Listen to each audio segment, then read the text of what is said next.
Hi, I'm going to talk to you about the three most prevalent ways to measure ketones and to measure whether or not you're in ketosis. The most accurate ways are blood meters and breath meters, but both tend to be very expensive. In the case of blood meters, it's a testing strip very similar to a diabetic glucose testing strip. In fact, some diabetes testing strip machines can use either kind of strip. But there is a particular type of strip. It's not your common glucose strip. It's a ketone strip, and those ketone strips at most places I've seen them run about $3.50 a test, which can be very expensive. That's hundreds of dollars if you're going to test yourself every day throughout the month, and multiple hundreds of dollars if you're going to test yourselves multi-times a day. So this is why most people choose to use the third method to detect ketosis, which is a urine test strip. Urine test strips can run anywhere between, I think I've seen them as low as 7 cents and as high as 15, but it's a pretty nominal cost. You can test yourself multiple times a day for less than $30 a month, and they give you an idea whether or not keto processes are active within inside your body, whether or not you've recently been in ketosis. And they do this by measuring the presence of acetoacetate in the urine.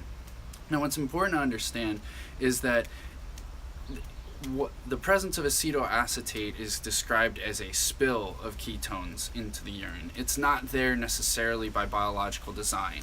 So the more fat adapted you become, the more quickly your body will use up available acetoacetate, and the less of it will spill into your urine. So if you're at a similar level of ketosis and you have a steady state of ketones in the blood, not that that state is ever steady for anybody, but assuming that you were, the longer that you'd been doing a keto diet, the fewer ketones would show up in the urine, despite the level of ketosis staying the same. So when people discuss that these strips are not accurate, that's partially true.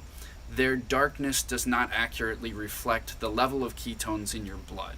They accurately reflect the level of ketones in your urine, which is not indicative of the level of ketones in your blood. What it does indicate, however, is if the strip is positive, that means that you have acetoacetate in your urine. And the primary way that it gets there is through the ketosis process. Now, another thing I want to talk about just briefly is that a lot of people freak out if these strips are dark, especially early on. They start telling everybody you need to drink more water or that you're dehydrated. You can get an exceptionally dark strip from dehydration, but a dark strip does not mean that you're dehydrated. And a normal, healthy person with healthy kidney function cannot achieve a dangerous level of ketones in the blood through diet alone.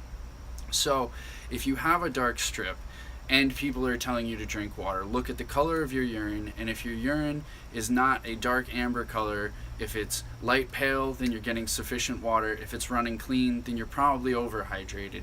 And I wouldn't worry about a dark strip, especially if it's, say, week 2 or week 3 in the process and you've just become adapted to fat. You're probably spilling a lot of ketones in this transitionary process. It does not mean that the levels in your blood are dangerous.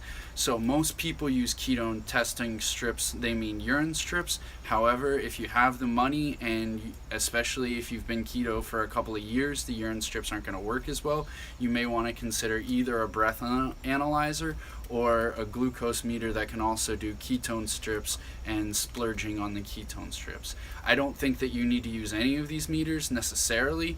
You certainly don't need to use them to achieve ketosis, but they're useful biofeedback for many people, and you may choose to use them, especially if you're a person that has doubts about whether or not you're dieting effectively, or whether or not there may still be too many carbohydrates in your diet, or you're worried about hidden carbs because you feel like you're doing the diet but you're not achieving the benefits of ketosis.